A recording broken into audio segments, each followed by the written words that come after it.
El tema del zóster el día de hoy, que bueno, es una enfermedad que se manifiesta en la edad adulta.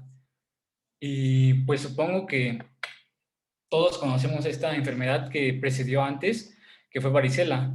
Cuando íbamos a la escuela, pues nos dimos cuenta que muchos compañeros faltaban a la escuela, o incluso si a alguno de ustedes les dio, pues tuvieron que faltar y pues esto simplemente se solucionaba descansando y estando en cuarentena en su casa. A principios del siglo XX, la varicela y el zóster parecía de las pocas enfermedades con pocas consecuencias, a comparación de otras infecciones comunes como la influenza, el sarampión, la poliomielitis, que con frecuencia eran más mortales que esta.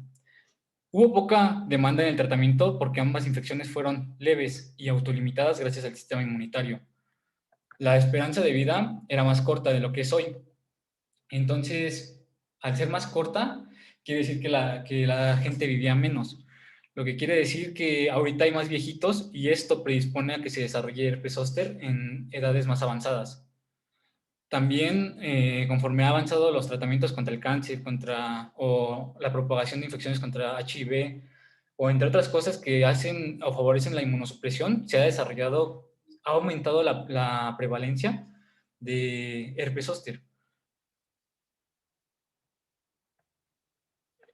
Bueno, entonces también en los niños, cuando se desarrollaba varicela, pues solamente duraba unos días y solamente significaba para ellos en ese momento ausencia de escuela, ausencia de ir a la escuela por ciertas semanas.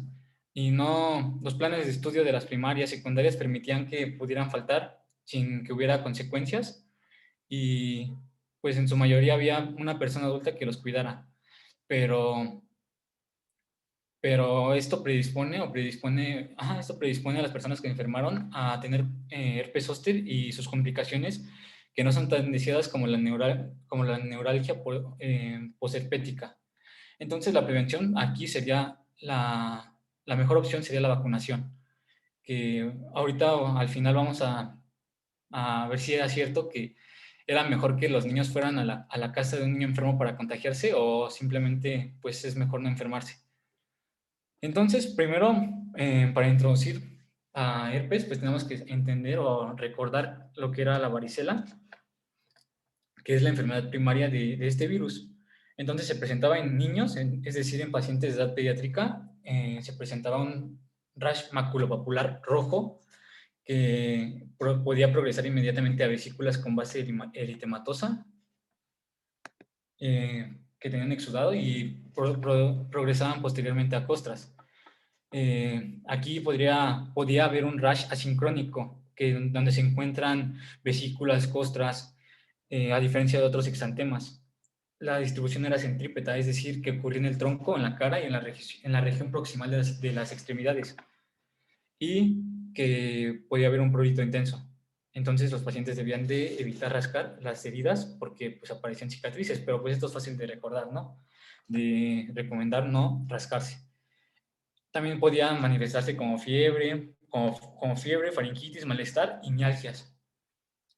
Y pues aquí está parte de lo que es el mito, que en adultos, si te da cuando eres adulto, pues tenías consecuencias más severas, como un rash severo, una neumonía que se manifestaba como disnea, tos, fiebre y consolidaciones en la radiografía, o bien como encefalitis, que se manifiesta como cefalea, confusión, fiebre y convulsiones. Entonces, por esto se escuchaba mucho que decían, no, pues llévalo a que se contagie con el vecino, porque de adultos les puede dar más grave. Entonces, pues no tenían eso era con base a su lógica, ¿no? A su pensamiento crítico en ese momento, pero pues creo que eso estaba mal porque esto a largo plazo, pues predispone a desarrollar pues lo que es herpes zóster, que en la edad adulta predispone a a muchas complicaciones neurológicas que pueden dar una mala calidad de vida. Entonces, vamos a ver un caso clínico para poner en contexto todos los factores de riesgo, todas las manifestaciones clínicas y cómo se va a presentar, para así finalmente dar una explicación de este al término de la presentación. Masculino de 65 años presenta un exantema de 2 días de duración en la frente derecha con vesículas y pústulas. Es decir, vemos que primero solamente lo encontramos en la parte unilateral derecha con vesículas y pústulas, algunas lesiones en el lado derecho y en la punta de la nariz. Presenta visión borrosa, leve en ojo derecho y menciona que la erupción fue precedida por un hormigueo en el área y ahora se asocia a dolor. ¿Cómo se debe de evaluar y tratar a este paciente? Pues ahorita lo vamos a ver. ¿Quién va a originar esto? El virus de la varicela zoster, que es un virus de ADN. Al ser de ADN, pues se va a integrar al ADN de las células eucariotas que tenemos, principalmente de los linfocitos y de las neuronas, en donde van a establecer su latencia y pues al adherirse al ADN van a quedarse ahí de por vida y nunca se va a curar. Como sabemos, el ADN tiene doble cadena y pues aquí están todos los virus de ADN y el virus de varicela zoster lo vamos a encontrar aquí. Y este tiene las características de ser envuelto, tener una forma de icosaedro, doble cadena de ADN lineal, es de la familia Herpes viridae y obtiene una capa de fosfolípidos de la membrana nuclear. En cuanto a la epidemiología, pues se presenta en todo el mundo y es endémica en poblaciones de tamaño suficiente para mantener la transmisión. La incidencia de la varicela en la actualidad es de 13 a 16 casos por cada 1,000 personas al año. El patrón estacional es fuerte en invierno y en primavera, y el zóster tiene una incidencia y gravedad, bueno, más bien su incidencia y gravedad aumentan con la edad, es decir, a mayor edad, mayor riesgo de padecer zóster si cuando eras niño presentaste varicela, y aquí se considera una edad de 50 años, más o menos, para poder establecer una mayor correlación para desarrollarlo. La neuralgia posherpética es la complicación más grave del zóster y se presenta en el 15% de los casos. La raza en este caso es un factor protector porque, bueno, la raza negra tiene menos incidencia que la raza blanca. Entonces, pues la podemos considerar como un factor protector presumiblemente genético. Ha sido pues descrito solamente en adultos negros de los Estados Unidos porque pues es en donde más estudios se hacen. Y debido al desarrollo de nuevas terapias en distintas enfermedades ha aumentado el número de casos en herpes zóster. Como que terapias, como el trasplante de órganos, el trasplante de células hematopoyéticas, terapias inmunosupresoras, pacientes que tienen ciertos tipos de cáncer, como linfoma, leucemias, e incluso el virus el HIV o VIH, que pues es un virus de inmunodeficiencia. Entonces, todo esto lo podemos considerar como factores de riesgo para que se desarrollen estas enfermedades. Y también el riesgo es mayor relativamente en mujeres que para los hombres. Y pues ya, la edad también.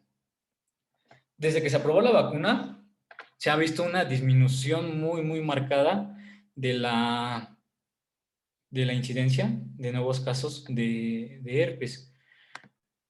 Podemos ver que antes de que se empezó a estudiar en Japón en el año de 1975, pero esto fue, más bien de 1974, pero esto fue más bien para varicela y se desarrolló a partir de un virus atenuado aislado por un niño que tenía varicela. Entonces, de aquí se comenzaron los estudios y el país que tenía mucho interés en esta vacuna de Estados Unidos en 1979.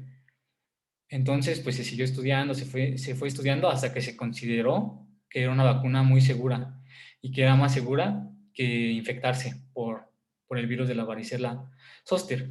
La vacuna de la varicela protegió hasta un 85% de los receptores. Si se dan cuenta, 85%, pues muchos lo podrían considerar bajo comparado con las vacunas que tenemos ahorita como las del COVID, que consideran todavía que 90%, bueno, la gente considera que pues el 10% que tiene de error o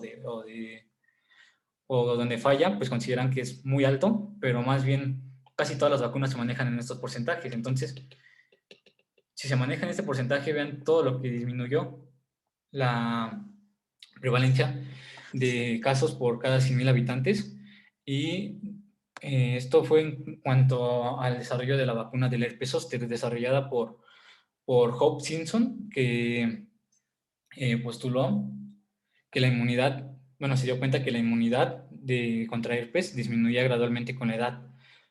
Entonces propuso que la exposición exógena como endógena de este virus estimulaban la inmunidad del huésped, haciendo que, o sea, cada que se estimulaba la inmunidad, había una mayor protección hacia este virus. Entonces, bajo esta premisa, pues se desarrolló la vacuna y pues vemos que en la actualidad ya nada más tenemos, bueno, esta gráfica pues ya hasta 2009, que tenemos menos de 15 casos por cada 100.000 habitantes, comparado cuando era 1994, cuando tenían más o menos unos 95 personas por cada 100.000 habitantes. Disminuyó totalmente y pues la segunda dosis recomendada fue aprobada en el año de 2006. Y pues a partir de aquí ya se ve cada vez menos la, la aparición de esta enfermedad. Y pues esta fue recomendada por la CDC en el año del 2006. Entonces, ¿cómo se va a propagar el virus? Va a entrar por vía respiratoria.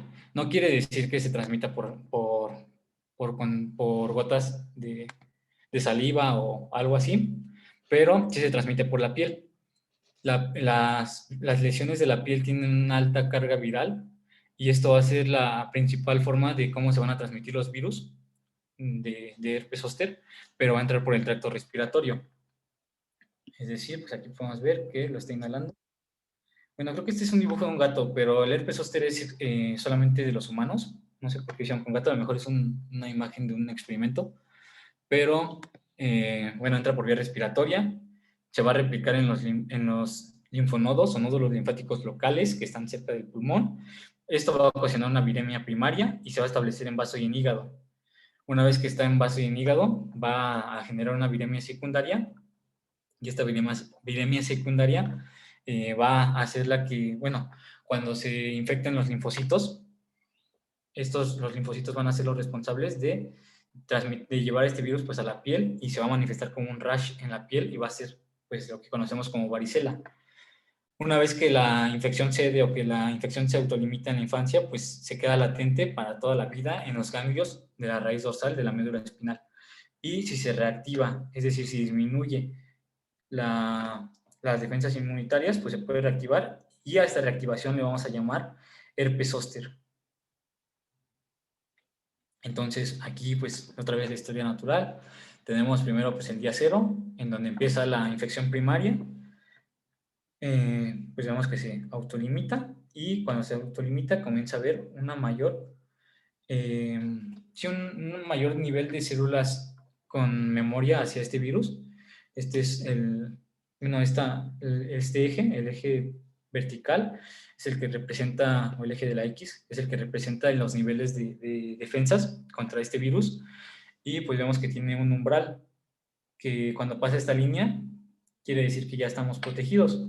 Una vez que se da la infección, pues ya está protegidos y bueno, estamos protegidos y pues se mantiene como en picos, va subiendo, va bajando y si alguien si por ejemplo, si llegas a tener un contacto con un caso de varicela, tus defensas vuelven a aumentar y vuelves a tener protección.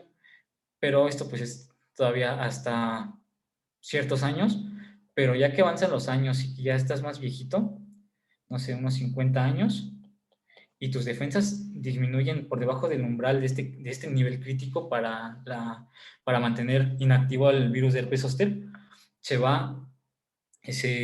puede manifestar lo que es zóster, es a lo que llamamos como la reactivación de este virus. Y pues una vez que cede esta reactivación, pues otra vez vuelves a tener defensas y pues te mantienes protegido. Entonces, pues te mantienes protegido, pero aquí ya teniendo pues factores de riesgo o teniendo un factor de riesgo de desarrollar las complicaciones que tiene esta enfermedad.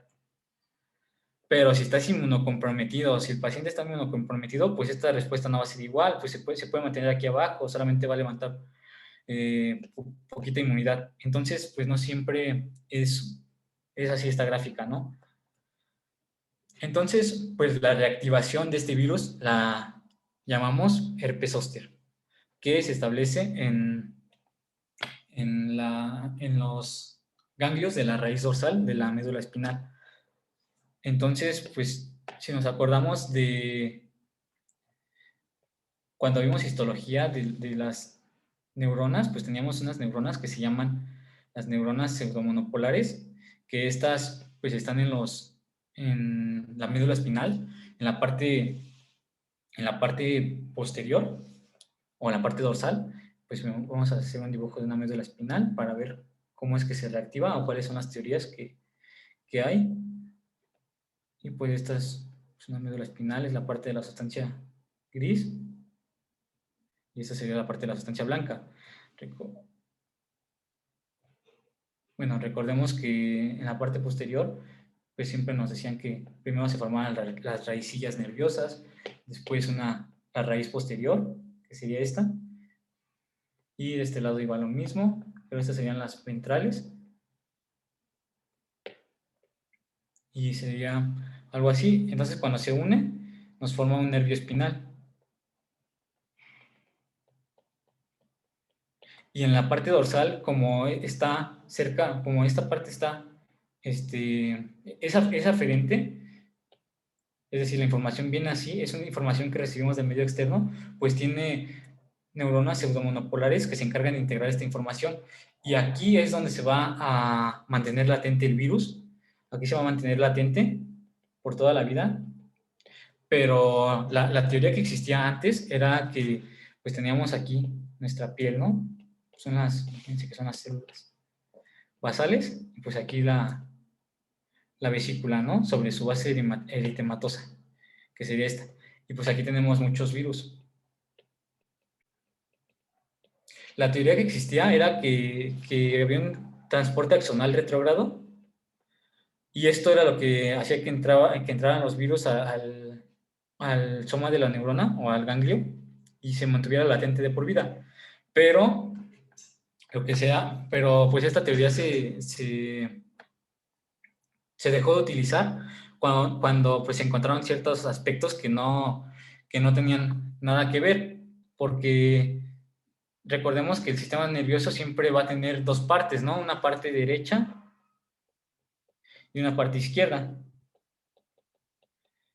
Y siempre va a respetar solamente un dermatoma. Es decir que si fuera así, si el virus fuera si fuera transmitido por transporte retrógrado, solamente sería del lado derecho donde estaría latente. Pero en autopsia se ha encontrado que también la parte izquierda se encuentran los virus ahí latentes. Entonces, pues, ¿cómo es que van a llegar esos virus ahí si no hay una acción que lo esté llevando de ese lado? O bien también se han encontrado en ganglios entéricos del sistema digestivo, y pues los ganglios no tienen proyecciones hacia la piel.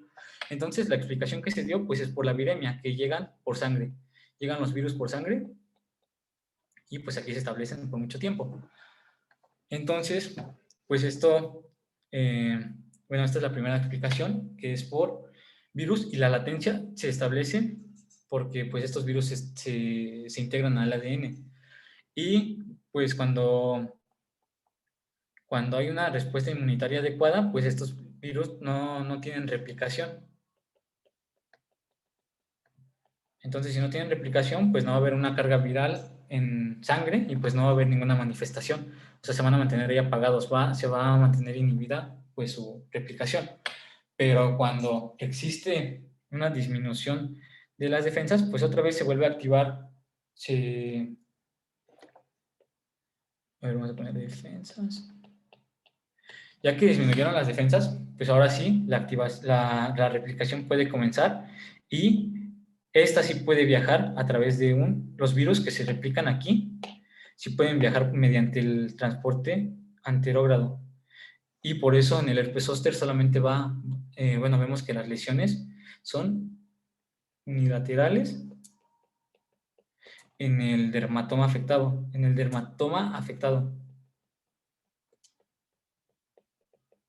Esto sí respeta la regla.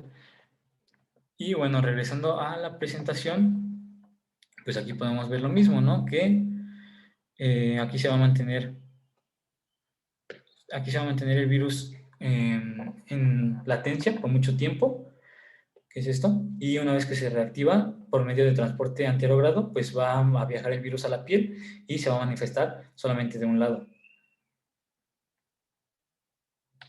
La presentación clínica va a ser la siguiente. En herpes zóster va a haber una infección latente en ganglios de la raíz dorsal, pero también puede haber en el ganglio del trigémino y principalmente en su rama oftálmica. Entonces esto lo vamos a llamar herpes oftálmico. La reactivación puede ser por estrés, por inmunocompromiso u otras enfermedades. El rash de las vesículas es muy doloroso y ocurre en la distribución de un dermatoma específico. Aquí podemos ver igual que solamente es de un lado y está ocurriendo solamente en este dermatoma. Está respetando pues la regla que se explica mediante el transporte anterogrado del axón que está inervando esta zona de la piel. Es unilateral y ocurre en la quinta o sexta década de la vida y generalmente se resuelve sin complicaciones.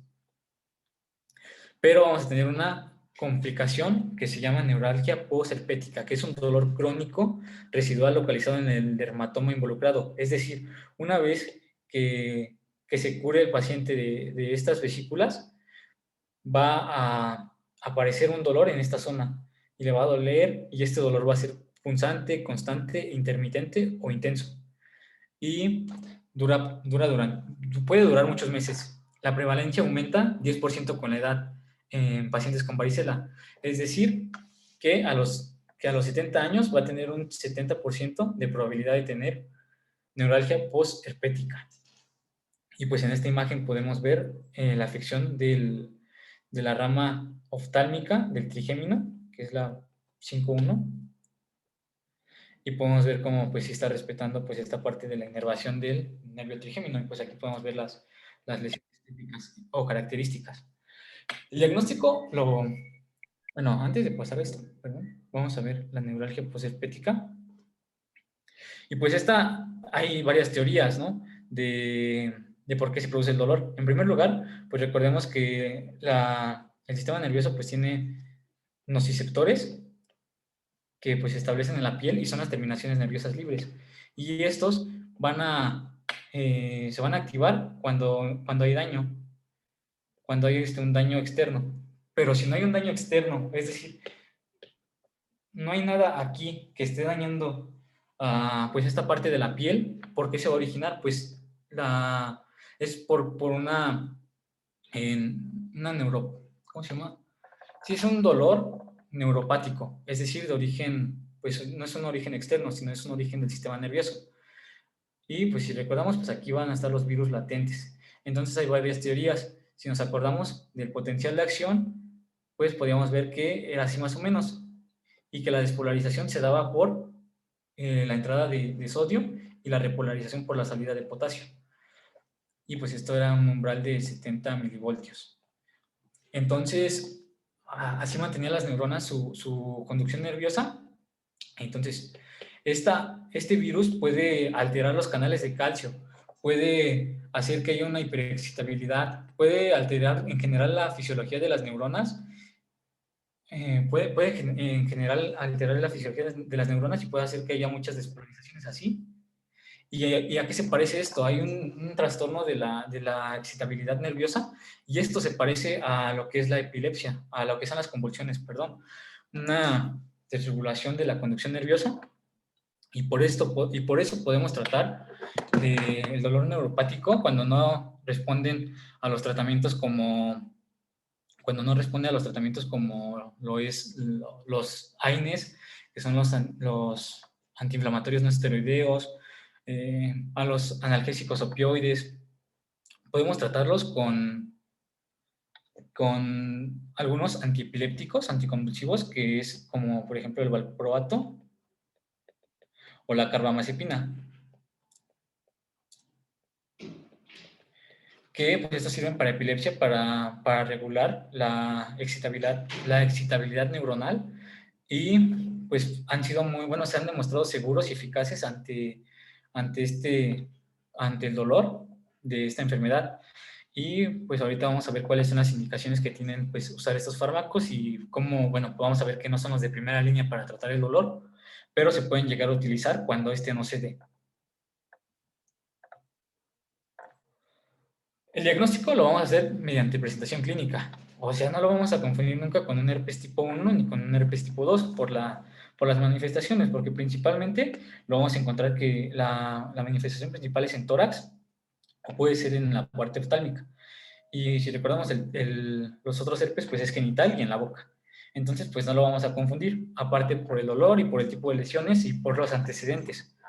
Esta va a ser principalmente el diagnóstico, pero si queremos hacer algo más, podemos hacer una cosa que se llama frotis de sangre, y este consiste en el raspado de la lesión, bajo la premisa de que el virus se replique en el núcleo, y bueno, al replicarse hay una división celular anormal.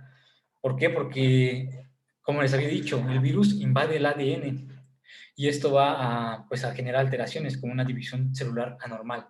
Va a generar células gigantes multinucleadas, como estas que vemos aquí, una célula gigante con muchos núcleos, y va a tener inclusiones nucleares de Cowdry tipo A, que pues podemos ver aquí. Déjenme, hago más grande la imagen.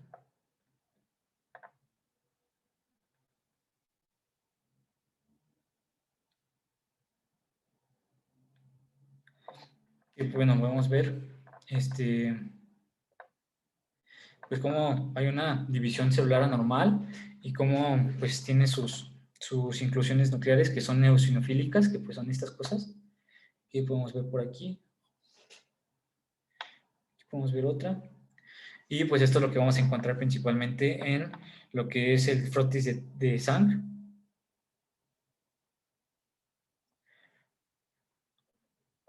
Y si necesitamos diferenciar, bueno, al momento de hacer este frotis, pues al ser un tipo de herpes muy parecido al tipo 1 o al tipo 2, pues no lo podemos diferenciar. Perdón, problemas técnicos, ya. No lo podemos diferenciar entre el virus tipo 1 y el virus de herpes tipo 2. Entonces, si lo necesitamos diferenciar, pues podríamos hacer una prueba de PCR, que va a, pues, a ser más preciso en cuanto a la detección de su material genético. Pero, como les decía, la presentación clínica va a ayudarnos a diferenciar pues, estos tipos de virus. Entonces, para poder un manejo para la enfermedad, primero vamos a considerar si el paciente está inmunocomprometido o si es un neonato, que pues prácticamente lo podríamos considerar como lo mismo en este caso. En caso de ser inmunocomprometido o neonato, pues vamos a considerar si tiene alto riesgo o no. Y pues ya vamos a decir que sí tiene alto riesgo y se recomienda aquí pues una dosis intravenosa de aciclovir y tratamiento y apoyo, cuidado, soporte adicional. O bien podemos darlo, o bien si no es inmunocomprometido o neonato, vamos a ver si tiene alguna enfermedad crónica de la piel o una enfermedad pulmonar. En caso de que sí la tenga, pues ya podemos tratarlo con aciclovir por 5 a 7 días por vía oral, o si tiene más de 13 años, pues también lo vamos a poder tratar así. Y pues aquí vamos a evaluar si puede haber complicaciones del tratamiento. En caso, bueno, este es otro algoritmo que en caso de que esté inmunocomprometido y tenga alto riesgo, pues vamos a hacer lo mismo. Creo que lo mismo. Y pues aquí vamos a evaluar si tiene complicaciones oculares o neurológicas. Y en caso de que pues, no tenga complicaciones neurológicas, pues vamos a dar analgesia. O en caso de que sí tenga, pues podemos dar lo que es, ya sea vía intravenosa o vía oral, terapia antiviral, más analgesia. Y las indicaciones para comenzar el tratamiento antiviral, pues es tener una edad mayor a 50 años o 50 años, dolor moderado severo, rash severo, que el virus o la afección esté en la cara o en los ojos y que haya otras complicaciones de herpes zóster. Y por supuesto que haya un estado de inmunocompromiso. Estas son las principales indicaciones que podemos considerar al momento de dar el tratamiento. Los antivirales principales para herpes zóster son los siguientes. Vamos a... Bueno, primero vamos a hablar del primero, del más importante, del más conocido, que es el aciclovir. El aciclovir es el tratamiento, el primer tratamiento aprobado, el único tratamiento con efectividad aprobada y más estudiado que reduce de 2 a 3 días la liberación de partículas virales de las lesiones y acelera la curación del exantema. Entonces, vamos a ver cuál es el mecanismo de acción del aciclovir y ahorita regresamos a los demás fármacos. Primero que nada, las células infectadas por el virus tienen una enzima que se llama timidatocinasa. ¿Qué vamos a encontrar? Aquí. Células, vamos a ver, células infectadas por el virus de herpes zóster tienen la timidina sinasa. Las sinasas se encargan las enzimas sinasas se encargan de fosforilar. Entonces van a fosforilar 3 veces al aciclovir. Entonces, ¿esto qué significa? Que el aciclovir por sí mismo no tiene actividad. Tiene que ser activado por la enzima que se encuentra en una célula infectada, gracias al virus. Entonces, pues no sé, se me hizo algo padre que consideraran pues este tipo de detallitos para poder tratar a ese tipo de enfermedad, porque si utilizáramos algún otro fármaco que tuviera repercusión en todas las células, pues sí podría ser más complicado y podría tener muchísimos más efectos adversos, pero al ser solamente para células infectadas, pues solamente afecta a estas células, no va a afectar a ninguna otra célula del cuerpo en este caso. Entonces, pues ya una vez que se fosforiló, se activó y pues la fosforilación vimos en lo que era biología celular, que la fosforilación significa que se activa una molécula. Entonces, ¿qué podemos ver aquí?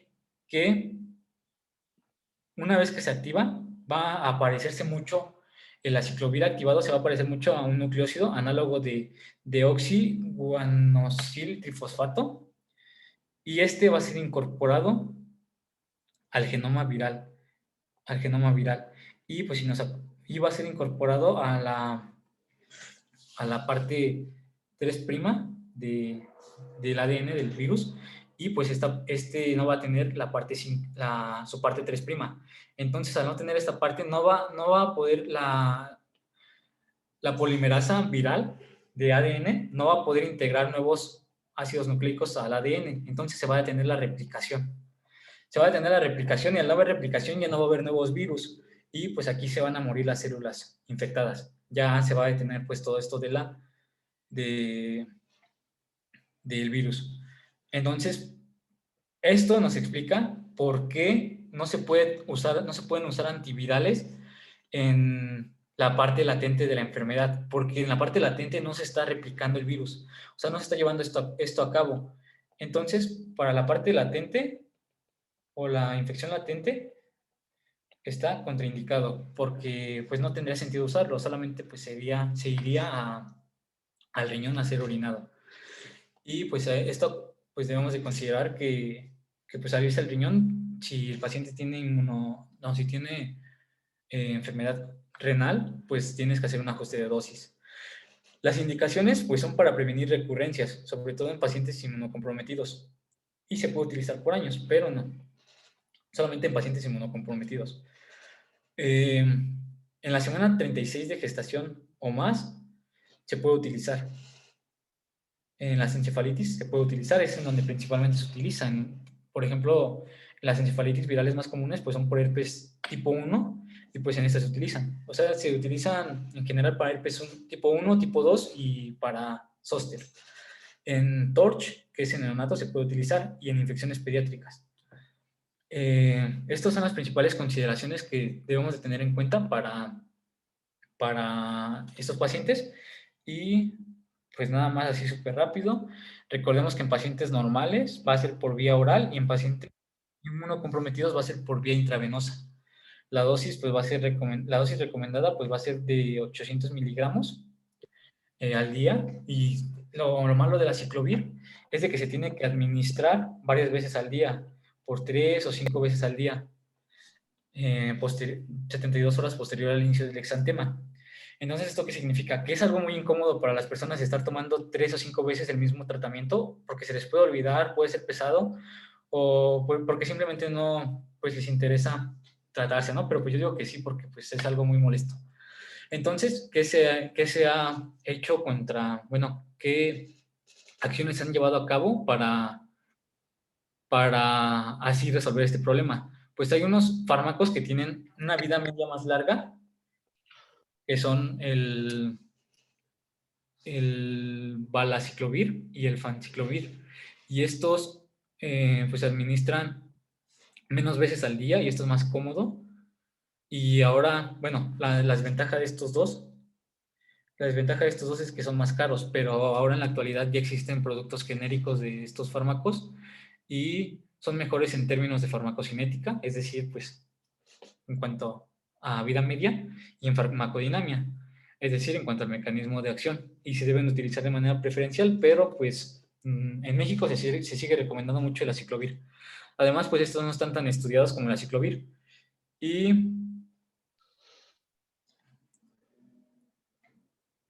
y bueno, aquí están las dosis. Eh, Como podemos ver, el aciclovir se toma hasta 5 veces al día, 800 miligramos. O sea, imagínense tomarse una pastilla 5 veces al día. El fanciclovir se toma hasta 3 veces al día y el valaciclovir 3 veces al día. O sea, son un poco más fáciles de tomar. Y pues hay otro tratamiento que es el Bribudin y este solamente se toma una vez al día. En general, pues esto es lo que se utiliza para personas no inmunocomprometidas, la vía oral. Y para personas que tienen inmunocompromiso se utiliza la vía intravenosa. Bueno, se utiliza la vía intravenosa, pero se debe de tomar en cuenta que los efectos adversos pueden ser pues muchos, como insuficiencia renal en aciclovir y en otros tratamientos. Puede ser pues más efectos adversos como hipocalemia, hipocalcemia, hipomagnesemia, hipofosfatemia, diarrea, vómitos, anemia, dolor de cabeza, entre otras cosas, que es el Foscarnet, que lo teníamos aquí. El Foscarnet no requiere una activación, es decir, simplemente va a inhibir al pirofosfato de la polimerasa del virus, y al inhibir la polimerasa, o sea, al inhibir esta enzima, pues ya no va a haber replicación. Pero este tratamiento solamente se va a utilizar con las mismas indicaciones, pero en herpes que es resistente a ciclovir o en pacientes inmunocomprometidos, como podemos ver en esta imagen. Y ahora, manejo farmacológico para la neuralgia posherpética, pues primero vamos a recurrir al paracetamol. Es lo que recomienda la guía de práctica clínica, que el paracetamol es el primer tratamiento de elección para, para tratar el dolor. Pero si no sirve el paracetamol, pues ya podemos ir a los analgésicos opioides o a los analgésicos no opioides, como el tramadol. El tramadol es un tratamiento muy efectivo y con poco riesgo adictivo. Es una opción efectiva para el tratamiento de neuralgia posherpética. Tiene una dosis máxima efectiva de 400 miligramos al día o bien 50 miligramos una vez o dos veces al día. Bueno, todos tienen ajuste con respecto al riñón, creo que sí, con respecto al riñón, y pues la dosis máxima y los efectos adversos. Después tenemos otra cosa que son los glucocorticoides. Estos se pueden utilizar en conjunto con aciclovir. Se pueden utilizar en conjunto con aciclovir, pero estos no han mostrado grandes beneficios más que el alivio de las lesiones más rápido, pero y pues en general los esteroides siempre te van a mejorar muchas enfermedades. Va a mejorar el tiempo de desaparición de la neuritis, la mejoría en el sueño, el tiempo en el regreso a la actividad diaria pero este no se recomienda en pacientes en pacientes diabéticos, en pacientes hipertensos o con alguna otra enfermedad porque no ha sido estudiado en ellos. Y pues en general se utiliza y es la prednisona porque me parece que tiene penetración en el sistema nervioso central. Después ya siguen los anticonvulsivos, que es la gabapentina y la pregabalina. Y si no funcionaron estos, pues siguen los tricíclicos, los antidepresivos tricíclicos, como la nortriptilina, algo así.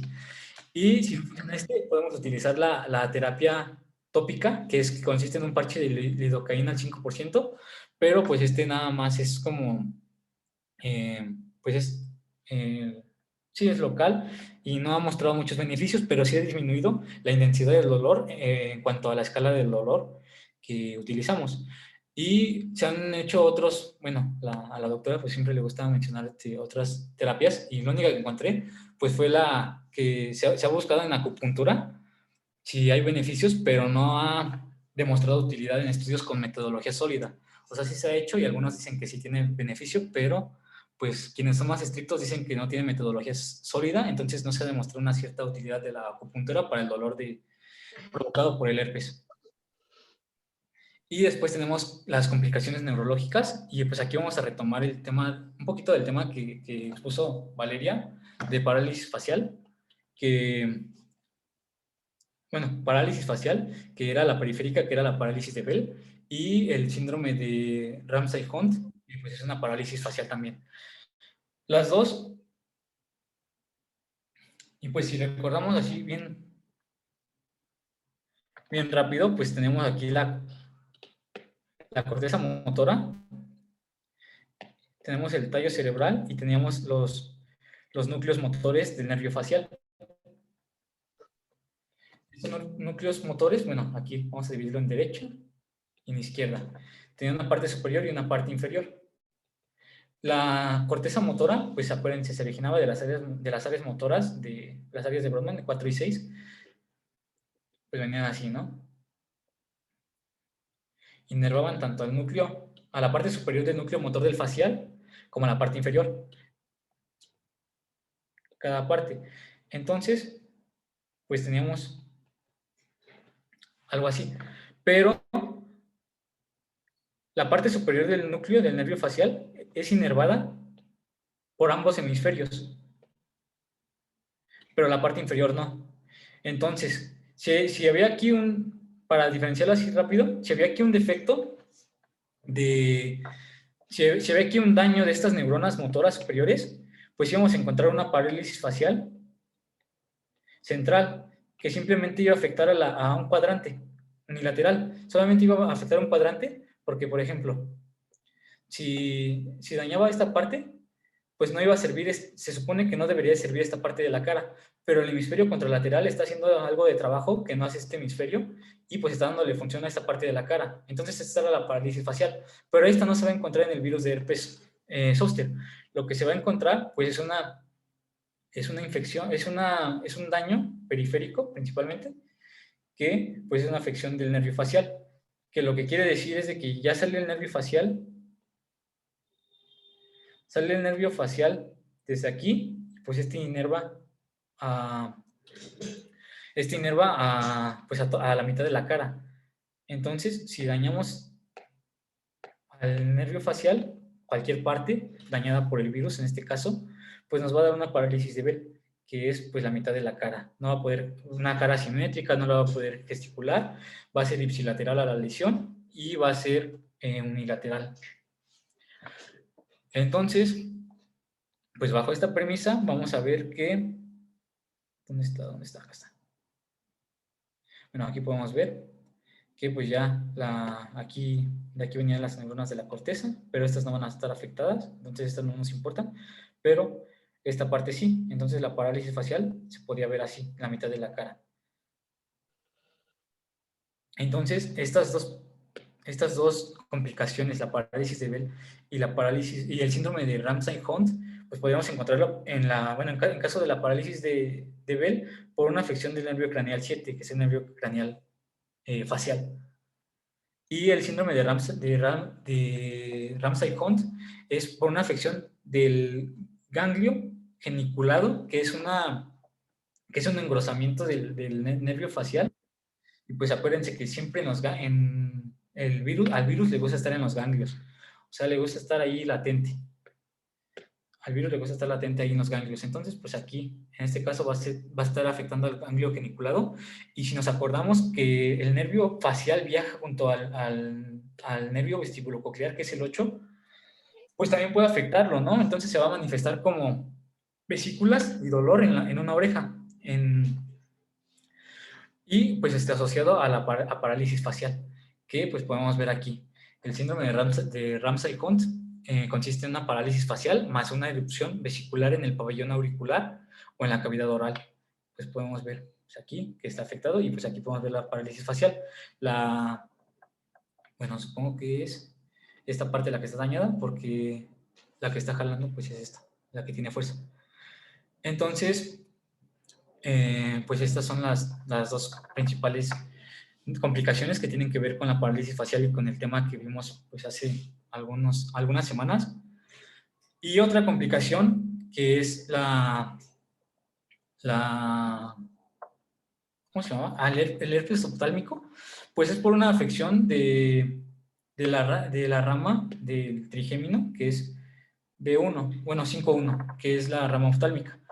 Y como podemos ver aquí, pues sí, está respetando. Está respetando que es pues, por la parte superior de la nariz, está respetando pues esta parte. Y es unilateral. Entonces, pues igual, lo mismo, al virus le gusta estar en los ganglios, ¿no? Y pues aquí está el ganglio del trigémino, que está en la fosa trigeminal, en el puente.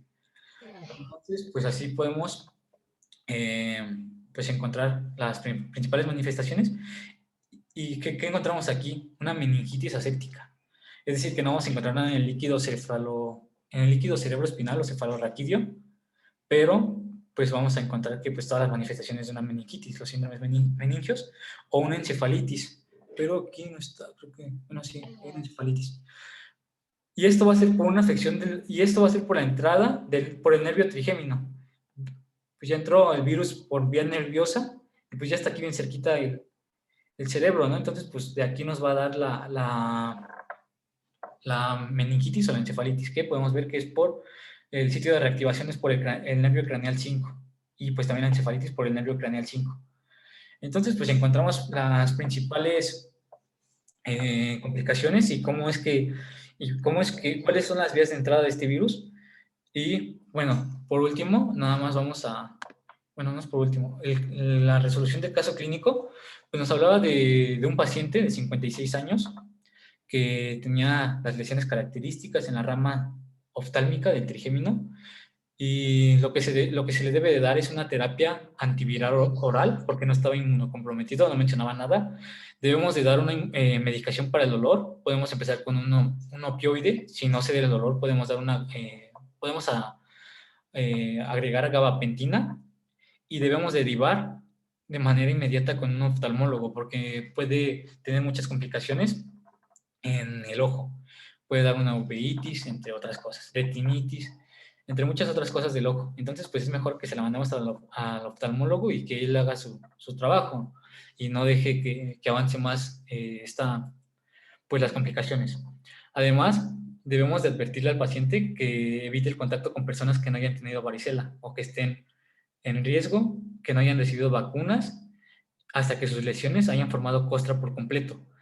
Después de esto, pues le podemos recomendar la vacunación contra herpes zóster para reducir el riesgo de recurrencia. Pero en un paciente inmunocompetente como este, vamos a regresar al caso. En un paciente inmunocompetente como este, porque pues no menciona que tenga inmunocompromiso, pues no es necesario que se vacune luego, porque ya formó inmunidad, como lo podíamos ver en esta imagen. O sea, ya tuvo herpes zóster, y pues ya formó inmunidad, entonces no es necesario que se vacune de manera inmediata. ¿Qué más? Entonces, nada más la vacunación podría ser unos meses después, no sé, a lo mejor unos 3 años, porque pues sí puede generar la suficiente inmunidad para que no se enfermen en ese tiempo, y pues ya después debería de vacunarse para reducir el riesgo de recurrencia. Pero si está inmunocomprometido, pues tampoco se debe de vacunar, porque si está inmunocomprometido, no se debe de vacunar, porque si está inmunocomprometido y la vacuna es de un virus atenuado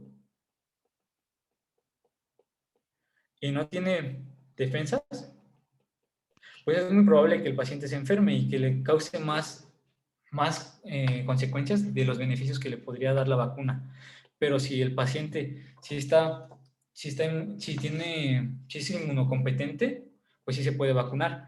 En el caso de los inmunocomprometidos, lo que se recomienda es que se vacunen las personas que son cercanas a él y que tengan riesgo de tener ya sea varicela o herpes. Y pues aquí podemos ver unos podemos ver unos beneficios de lo que es la vacunación, como pues ya vemos que ya se redujo el número de casos de varicela y de zóster en adultos y en niños. Hubo menos complicaciones de la varicela, como neumonía, encefalitis, infecciones congénitas, zóster y muertes también. También una disminución del zóster, como, bueno, de las complicaciones del zóster más bien, como vasculopatías, stroke, que es SBC, neuralgia posherpética, meningitis y parálisis facial. También ya hay menos causas de ausencias en la escuela y pues hay menos faltas en los trabajos, algo así dice. Y también disminuyó la transmisión de varicela en los hospitales, que pues esto es importante para nosotros. Entonces, pues como conclusión, debemos saber que esto era algo muy común y benigno en niños, pero se convirtió en algo catastrófico tras los avances tecnológicos. Avances tecnológicos definidos como los procedimientos para tratamientos como trasplantes, medicamentos para tratar el cáncer, que esto mejoró, por supuesto, la atención médica y la esperanza de vida en niños con cáncer o en personas que necesitaban este tipo de tratamientos, pero también los hicieron susceptibles a una infección grave por varicela zoster o para predisponer a herpes zóster. Por ejemplo, se hizo posible curar a niños con leucemia, pero al mismo tiempo se dañó el sistema inmunitario por la quimioterapia. Entonces, estos medicamentos podían resultar en varicela grave y en subsecuentes infecciones bacterianas, convirtiéndose en amenazas. O sea, los tratamientos contra el cáncer, en este caso en niños, pues también trajeron consecuencias. No solamente pues trajeron su esperanza de vida, aunque es más fácil curarse una infección que de cáncer, ¿no? La solución ahora pues es que se pueden proteger los niños con la vacuna. Y esta última, pues mediante la inmunidad colectiva o la inmunidad de rebaño, gracias a que ya casi todos, bueno, que se está vacunando la mayor parte de la población posible en niños. Y pues hoy en día las vacunas contra varicela y zóster han mejorado drásticamente la calidad de vida en Estados Unidos, porque es en donde más estudios se tienen y de donde saqué casi toda la información. Y los niños rara vez faltan a la escuela debido a la varicela.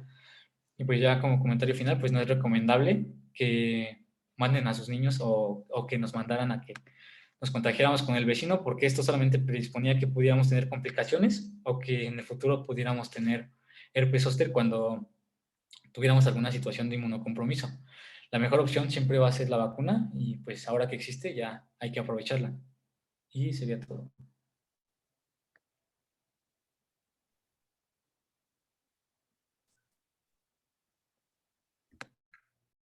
Perfecto. ¿Preguntas?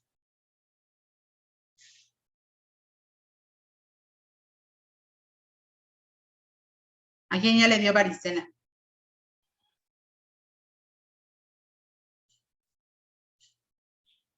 ¿Cómo, doctora? Perdone. ¿A quién de todos ustedes ya les dio varicela? A mí, doctora. A mí. A mí, doctora. A mí también. 3, ¿quién más?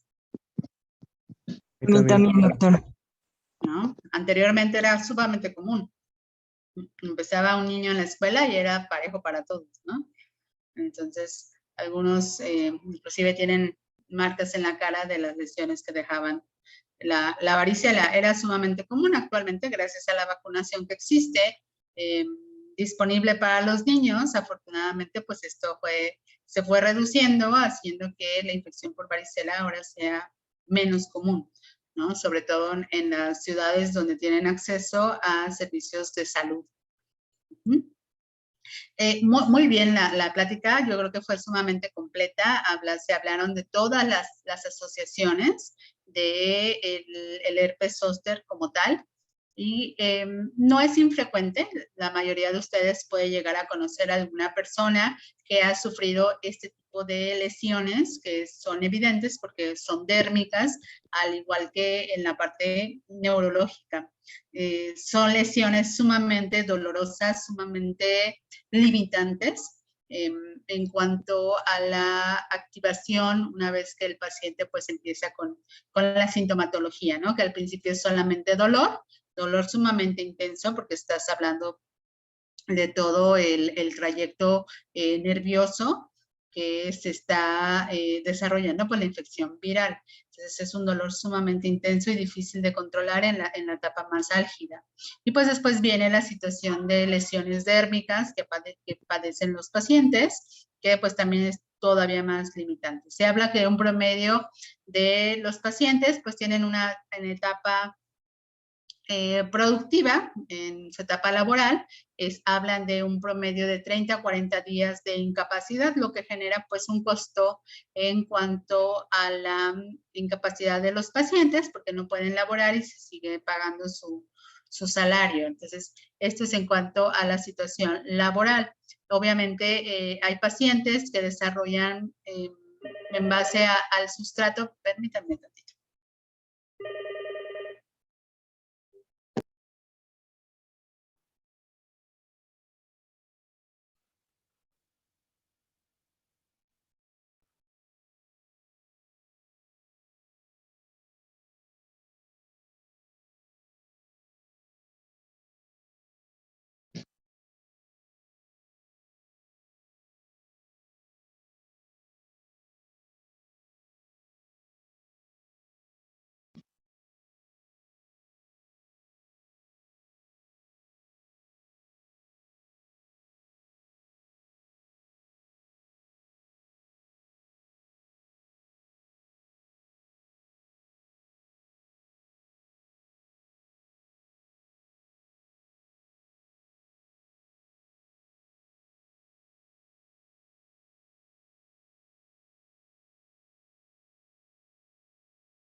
Una grave lesión eh, anímica, física, limitante. Las complicaciones no son infrecuentes. La neuralgia post-herpética es sumamente dolorosa, limitante, y en muchas ocasiones pues ha inclusive causado suicidios en los pacientes por el dolor tan importante que tienen como secuela. Entonces, actualmente pues disponemos ya de bastantes armas de tratamiento y de prevención para este tipo de enfermedades. Sobre todo, bueno, las más comunes son las vacunas existentes, la Shingrix y la Sotavax, si no mal recuerdo, son las dos disponibles que se tienen. Y en México no sé, pero en Estados Unidos la aprobación por la FDA está para todos los adultos mayores de 60 años, aunque hay registros que te hablan de que desde los 50 puede ser sumamente segura, ¿no? Y obviamente pues en niños las aplicaciones pertinentes en base a esquema de vacunación existente ya. En México no sé a partir de qué edad estén poniendo este tipo de vacunas, que como bien se comentaba, pues son vacunas que debemos de tener muy presente una lista de situaciones en nuestro paciente. Está inmunocomprometido, es un paciente con VIH, pero tiene cuenta de CD4 por debajo de tanto, bueno, entonces vamos a retrasarlos. Un paciente con VIH, pero inmunológicamente está apto para recibir la vacunación, pues se vacuna. Paciente añoso, pero que tiene alguna situación de inmunocompromiso que puede hacer que en lugar de beneficiarlo lo perjudique porque puedo darle, son virus vivos atenuados, en vez de hacerle un beneficio de inmunodefensa, pues lo voy a inmunocomprometer y le voy a desarrollar la infección, pues bueno, este tipo de situaciones no. ¿Ok? Entonces, los pacientes después de haber tenido un episodio de herpes evidente, se puede comenzar la vacunación promedio en 1 año, si todo va bien, ¿no? Si no hay alguna situación agregada como cáncer descontrolado en etapas avanzadas, que pues nos puedan hacer pues más compromiso en nuestros pacientes. Entonces, también hay medicamentos opiáceos para el dolor de los pacientes, medicamentos que nos ayudan de forma pues más rápida de hacer la resolución de los pacientes que tenemos con infecciones. Entonces, realmente es una enfermedad que no es infrecuente, que ustedes se enfrenten a este tipo de pacientes y que lo que tienen que hacer pues es hacer una revisión y hacer un tratamiento a la medida del paciente que ustedes vayan teniendo. Las formas graves deben de ser enviadas al hospital para tratamiento con medicamentos intravenosos para evitar complicaciones como las que ya se han descrito, el síndrome de Ramsay-Hunt principalmente, ¿no? No sé si tengan alguna otra duda. El fin de la vacunación en pacientes adultos mayores, sobre todo está en cuanto a la prevención y la reducción de las complicaciones como la neuralgia post-herpética. Espérenme tantito. Bueno. Doctora Vera. Dígame, doc. Me dice la contadora que ella tiene un oficio.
En cuanto a el desarrollo del paciente que a pesar de la vacunación se desarrolla herpes zóster. Entonces, ahí lo que se inhibe es un poco la presencia de la neuralgia post-herpética, que es sumamente afectada en estos pacientes. Pero en términos generales, pues es un buen tema, es un tema común, que como médicos generales la mayoría de ustedes se van a enfrentar y es importante que conozcan la enfermedad, la fisiopatología y los tratamientos a los cuales pueden ustedes accesar. No sé si tengan algún comentario. No, doctora, muchas gracias. No, doctora, muchas gracias. ¿Listo? Perfecto, chicos. Pues entonces terminamos acá el tema. Se quedan un ratito el grupo que está rotando conmigo para ver las indicaciones, por favor. Sí, doctora. Gracias.